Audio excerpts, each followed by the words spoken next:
दोस्तों, एक कहानी में साधु और सांप की मैं प्रस्तुत कर रहा हूँ।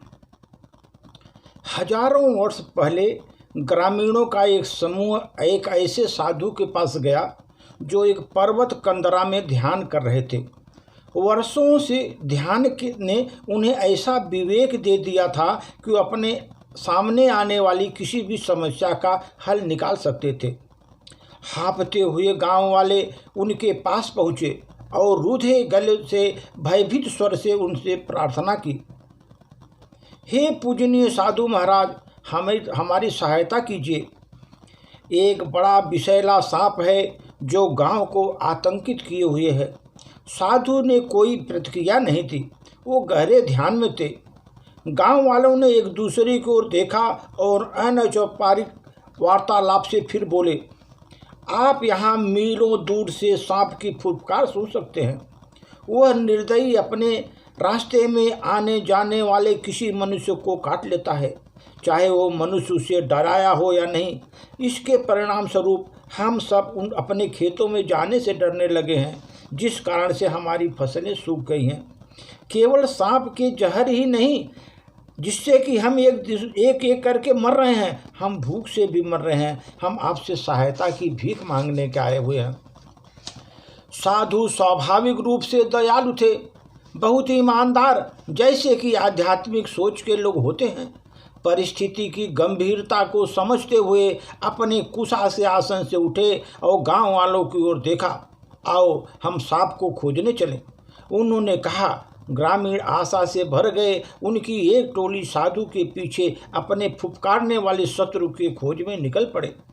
जैसे ही एक भूतहा क्षेत्र में पहुंचे, किसी समय उस एक गांव था, दूसरी ओर सांप की सम्मोहक ध्वनि प्रतिध्वनित हुई। वह भाले और आग की मशाल के लिए ग्रामीणों की परवाह न करते हुए तीव्र गति से उन तक पहुंचा।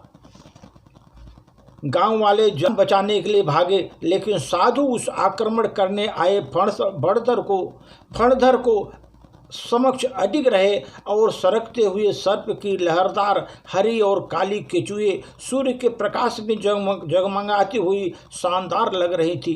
क्या सौंदर्य है, संत ने सोचा। सांप ने देखा, उनके अन्य शिकार की तरह भागे नहीं। सांप ठहरा और उनकी ओर घूर कर देखा। हे दिव्यमान, आगे बढ़ो, संत ने ऊंची आवाज में कहा।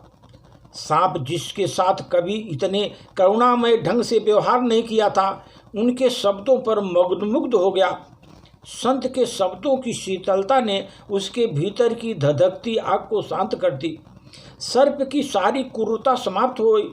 वह संत को ओर लुढ़का और श्रद्धा से उनके चरणों पर कुंडली मारकर बैठ गया।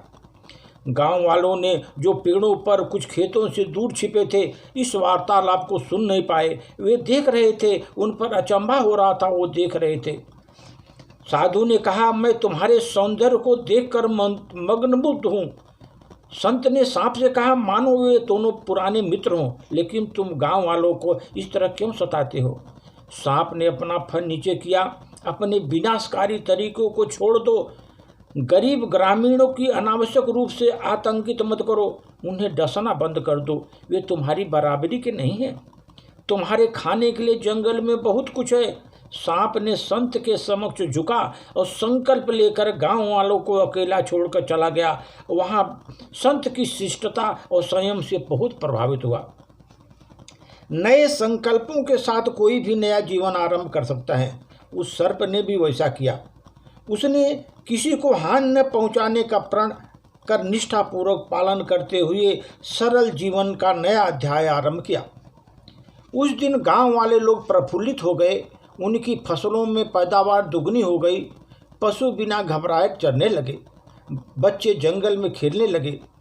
कई महीनों बाद स्वयं को जीवित रखने हेतु गांव वालों से जरूरी भोजन मांगने के लिए साधु पर्वत के नीचे आए।